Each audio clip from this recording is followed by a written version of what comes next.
Moon and Gemini square Neptune, trine Venus, and we're just getting so close to this full moon lunar eclipse. I'm a little late to the game making this moon transit video. Yesterday, admittedly, I kind of woke up to bad energy and I kind of let it persist throughout the day. And it took me a while to try and alter my perceptions on this. There are moments where I was able to come in and out of it. But the moon in Gemini is interesting because this is when we're reacting and responding to our surroundings, to our neighborhood, and also communication and our thoughts. So, right off the bat, I was reacting in, not the necessarily highest vibrational way to these very things. And I found myself kind of going down a bit of a rabbit hole of just like almost being pissed off at everything in the world. It's interesting.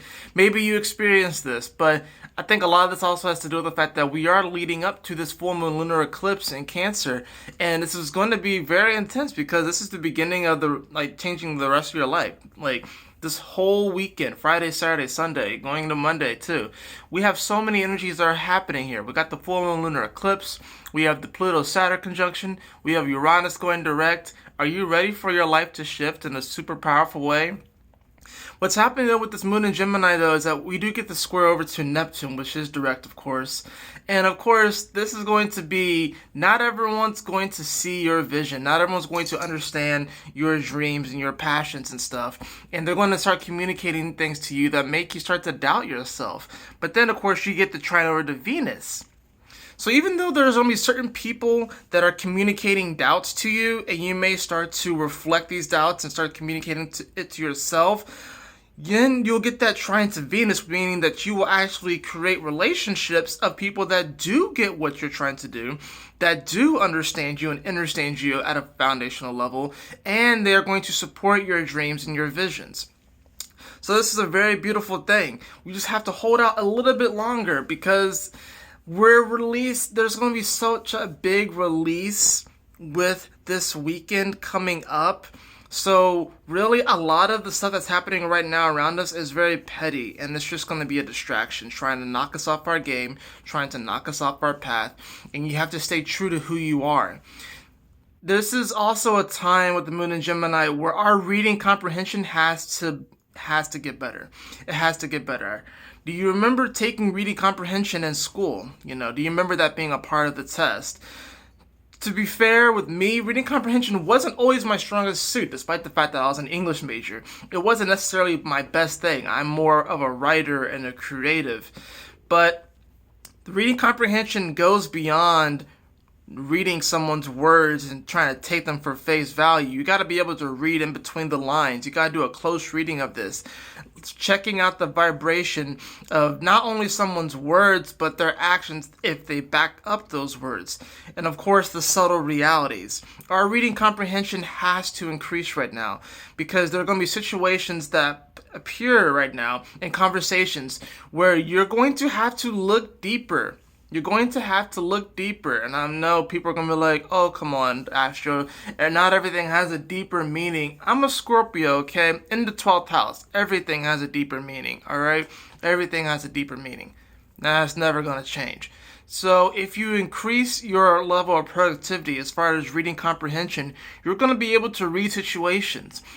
And as you continue along this process, you're going to become more adept at being able to acknowledge and address certain situations and see them for what they are. Therefore, you won't be as prone to getting yourself involved in situations that could potentially tank your vibration before it even happens. You'll be able to all right, I know to avoid that person. I know to avoid that certain thing.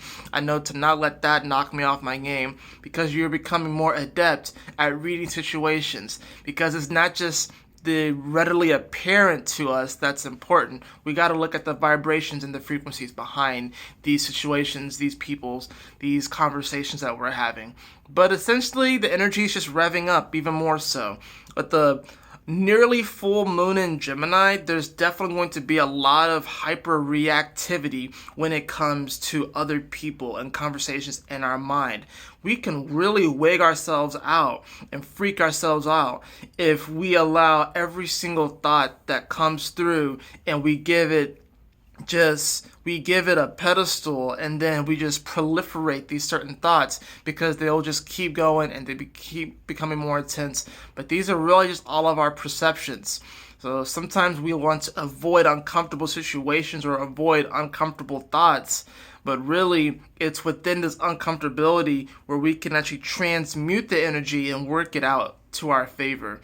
So don't pay super close attention, even though you want to close read these situations and you want to close read what's going on. Don't pay super close attention to any type of thought pattern that is just, it doesn't have, it can come up, but there may not necessarily be like an obvious sign for it. It could just simply be fear or worry or anxiety manifesting itself. And sometimes it becomes a self-fulfilling prophecy when we give it too much attention.